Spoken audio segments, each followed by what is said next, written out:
Amados amigos, queridos irmãos, que a paz de Jesus, o amor de Maria nos envolva, nos fortaleça, hoje e sempre. Aqui estamos para seguir com a nossa transmissão sobre o livro Sinal Verde, ditado por André Luiz, da psicografia do nosso querido Chico Xavier. Hoje temos um capítulo importante, todos eles são, mas esse é delicado. Capítulo número 5, Entre Cônjuges. Não sei como vocês, eu sou casado, para quem todos nós que somos casados, esta lição é realmente necessária. E André Luiz começa assim: prossiga amando e respeitando os pais, depois da formação da própria casa, compreendendo, porém, que isso traz novas responsabilidades para o exercício dos quais é imperioso cultivar a independência, mas, a pretexto de liberdade, não devemos relegar os pais ao abandono.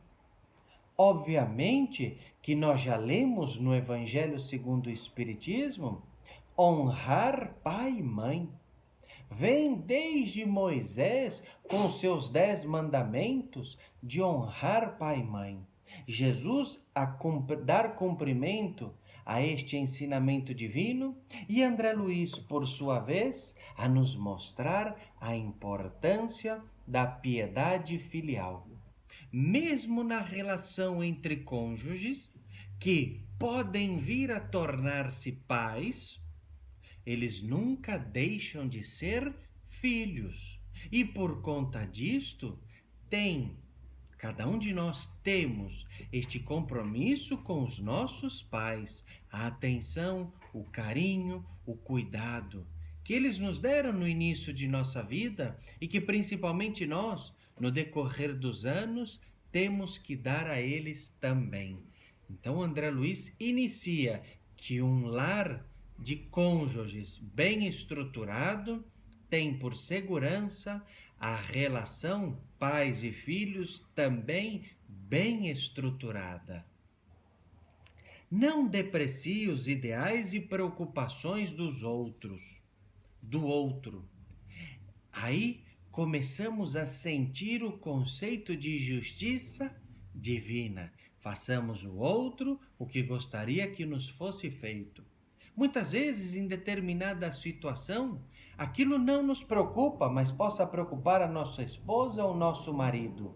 Devemos ter a solidariedade cristã, o comprometimento em auxiliar o outro que esteja preocupado com aquilo e, racionalmente, contribuirmos para uma melhor resolução.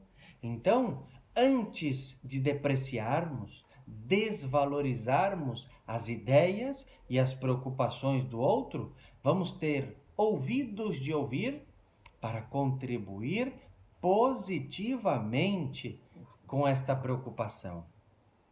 Selecione as relações. Devemos aprender a selecionar uma relação, qualquer ela que seja, que possa nos trazer e possamos também contribuir de uma maneira equilibrada e saudável. A nossa relação marital entre cônjuges deve ser uma relação saudável, em que é dando que se recebe. E o início passa-se necessariamente pela doação, não pelo recebimento. E esta relação tornar-se-á cada vez mais edificante à medida em que nós nos preocuparmos primeiro em dar antes de pensarmos em receber. Respeite as amizades do companheiro ou da companheira. Esse respeito passa principalmente pela sublimação de sentimentos entre cônjuges. Há que se existir uma relação fraterna de confiança, de comprometimento, de união, de maneira que não haverá espaço para possessões, para controles e dominações. Eu não posso determinar quem o meu companheiro ou minha companheira vai ter de amizade ou de contato. Existe o livre-arbítrio. Devemos respeitar o outro da mesma maneira que gostaríamos de ser respeitados, inclusive no que toca às amizades, ao relacionamento exterior. Não se pode determinar, porque não gostaríamos que nos fosse determinado também. É preciso reconhecer a diversidade de gostos e vocações daquele ou daquela que se toma para compartilhar-nos a vida. Reconhecer a diversidade de gosto. Hoje é muito comum que o casal aprenda a conviver na diversidade, em que um gosta de uma coisa, o outro possa vir a gostar de outra. Nem por isso significa que deve existir a desarmonia, pelo contrário, cada um aprende com o outro. Mas essa aprendizagem passa necessariamente pelo respeito.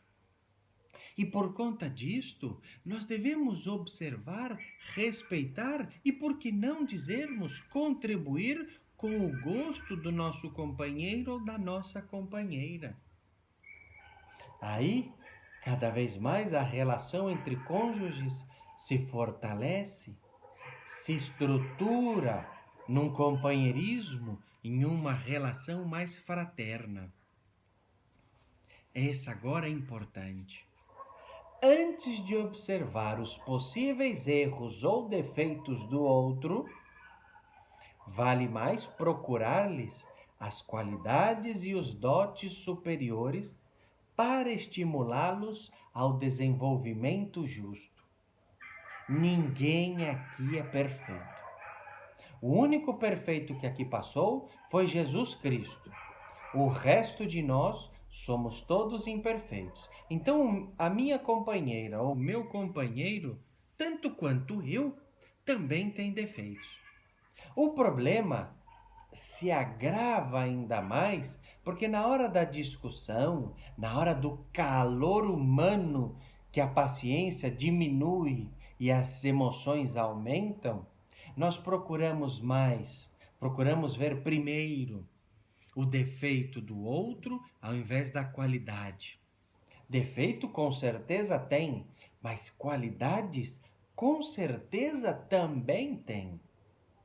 Então, ao invés de gastarmos a nossa atenção, ao invés de dedicarmos as nossas forças para buscar defeitos, para buscar erros, para buscar culpados, é muito melhor, muito mais útil nós buscarmos qualidades, virtudes, situações que vão contribuir para um melhor convívio entre os cônjuges.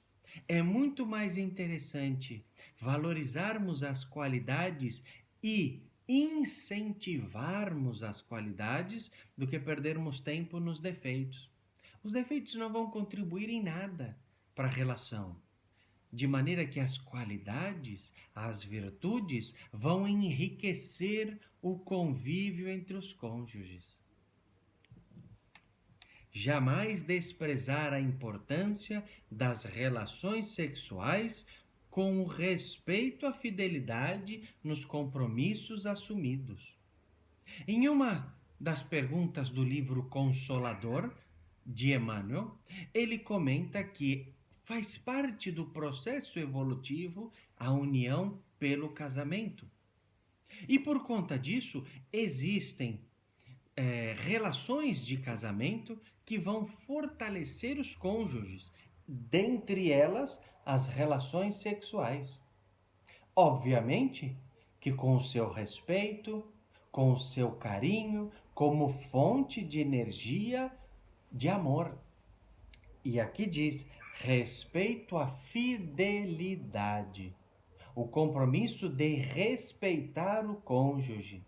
principalmente no que toca às relações sexuais, porque é um momento de intimidade do casal, que deve ser respeitado, que deve ser, acima de tudo, resguardado.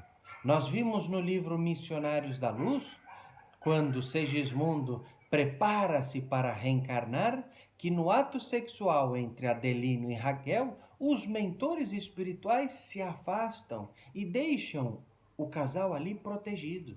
Então é um momento de respeito, é um momento de atenção, é um momento de produção de energia de amor. Por isso deve-se respeitar muito isto no casal. Para terminarmos, não sacrifique a paz do lar com discussões e conflitos, a pretexto de honorificar essa ou aquela causa da humanidade. Porque a dignidade de qualquer causa da humanidade começa no reduto doméstico. Não vamos perder tempo com discussões desnecessárias.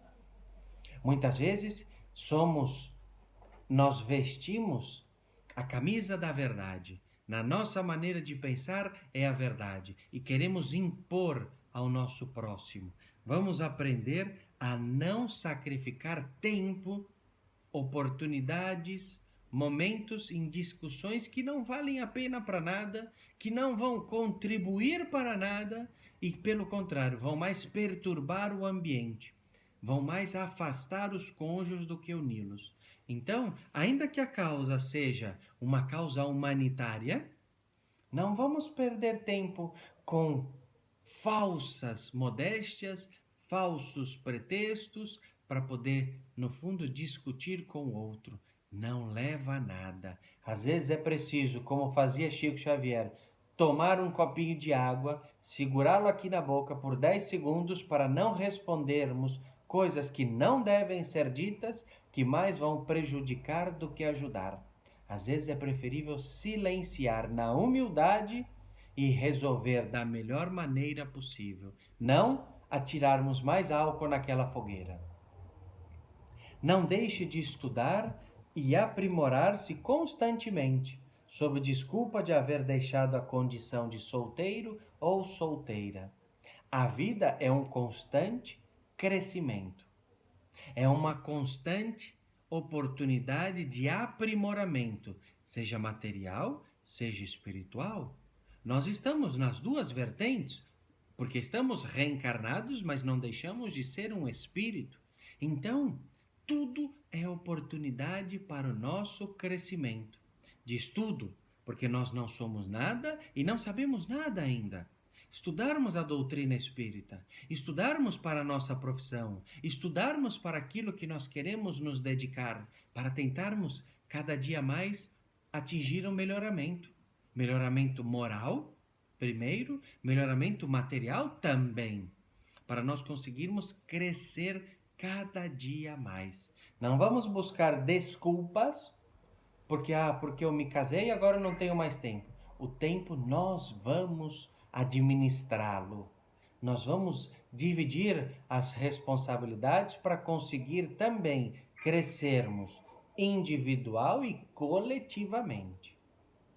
E agora, o último, sempre necessário compreender que a comunhão afetiva no lar deve recomeçar todos os dias, a fim de consolidar-se em clima de harmonia e segurança. O lar é o nosso reduto de proteção. A nossa casa é o nosso local de resguardo, de refazimento das energias. É o local em que nós nos sentimos bem e nos preparamos para sair ao mundo afora, a cumprir com as nossas responsabilidades. E todo dia é uma nova oportunidade de nós construirmos algo melhor, de sermos pessoas melhores, de podermos daqui de dentro levar lá para fora a paz. Mas ela só vai lá para fora uma vez iniciada aqui dentro.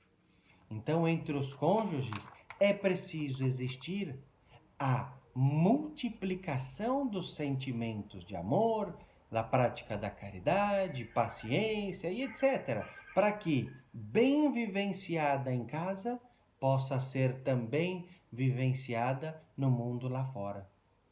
Tá bem, meus queridos amigos? Muita paz, muita luz e muito amor para todos vocês. Tchau, tchau.